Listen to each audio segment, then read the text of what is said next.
নমস্কার বন্ধুরা, আজকে নিয়ে এসেছি অনুষ্ঠান বাড়ির মতন দারুণ স্বাদের আলু ফুলকপি দিয়ে পনিরের এই রেসিপি। এটি খেতে কিন্তু খুবই সুস্বাদু হয়। যে কোনো দিন তোমরা কিন্তু এটা বানিয়ে নিতে পারো, খুব টেস্টি হয়। তবে চলো বন্ধুরা, দেরি না করে দেখে নিই কিভাবে বানালাম এই ফুলকপি আলু দিয়ে পনিরের রেসিপি।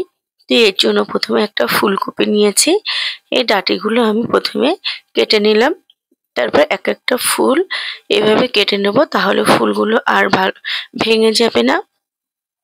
তো ফুলগুলো কেটে মাঝখান থেকে একটু ছোট ছোট করে কেটে নিলাম। এরকম ভাবে কেটে নিয়েছি। এরপর আমি একটা কড়াইতে জল গরম বসিয়েছিলাম, দিয়ে দিলাম 1 চামচ মতন লবণ। তারপরে এর মধ্যে দিয়ে দিলাম কেটে রাখা ফুলকপিগুলো। ফুলকপিগুলো দিয়ে আমি এটাকে নামিয়ে রাখবো। আবার যেন ফুলকপিগুলো বেশি সিদ্ধ না হয়ে যায়, তাহলে কিন্তু তরকারিটা খেতে একদমই ভালো লাগবে না। এরপর একটা কড়াইতে আমি সর্ষের তেল গরম করে নিয়েছি। কড়াইয়ের মধ্যে সামান্য লবণ আর হলুদ গুঁড়ো দিয়ে দিলাম। লবণ আর হলুদটা ভালো করে তেলের সাথে মিশিয়ে নিয়েছি। তারপর দিয়ে দিলাম কেটে রাখা পনিরগুলো। পনিরগুলো এবার লালচে করে ভেজে নেব। পনিরটা একদম সুন্দর লালচে কালার এলে কিন্তু নামাবো, এতে কিন্তু তরকারিটা খেতে ভালো লাগবে। তো পনিরগুলো ভাজা হয়ে গেছে, এবার এটাকে আমি নামিয়ে রাখলাম। এই একই তেলের মধ্যে এবার আমি দিয়ে দেব কেটে রাখা আলু।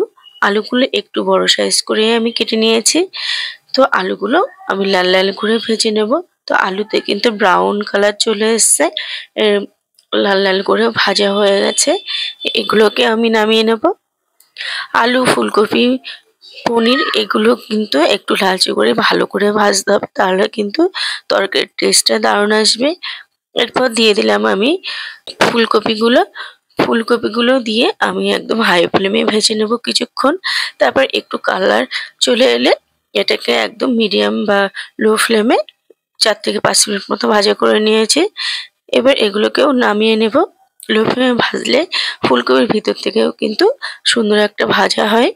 এরপর একই তেলের মধ্যে দিয়ে দিলাম 1/2 চামচ জিরে, শুকনো লঙ্কা আর তেজপাতা ফোড়ন। আর দিয়ে দিলাম 1 চামচ হিং ফোড়ন। বন্ধুরা, হিংটা কিন্তু অবশ্যই দেবে, তাহলে কিন্তু তরকারির স্বাদটা দ্বিগুণ বেড়ে যায়। এবার সমস্ত মশলাকে ভালোভাবে আমি একটু ভাজা করে নিলাম। তারপর এর মধ্যে দিয়ে দিলাম টমেটো, আদা ও কাঁচা লঙ্কার পেস্ট। মশলাটা একটু ভালো করে কষিয়ে নিয়েছি।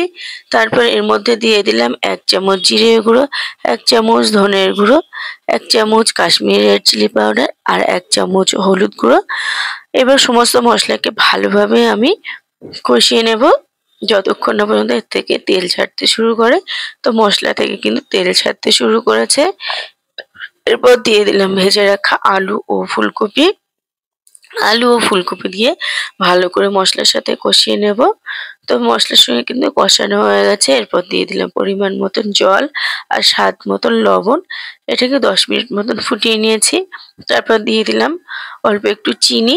চিনিটা কিন্তু অবশ্যই দিতে হবে বন্ধুরা, এতে স্বাদের ব্যালেন্সটা খুবই ভালো হয়। আর দিয়ে দিলাম কসৌরি মেথি। আর দিয়ে দিলাম ভেজে রাখা পনিরটা। এবার ভালো করে মিশিয়ে নিয়েছি। আর 4 থেকে 5 মিনিট মতন ফুটিয়ে নেব। দিলাম 1 চামচ গরম মশলা গুঁড়ো। তো বন্ধুরা, এটি হয়ে গেল একদম অনুষ্ঠান বাড়ির মতন দারুণ স্বাদের ফুলকপি দিয়ে আলু পনিরের রসা।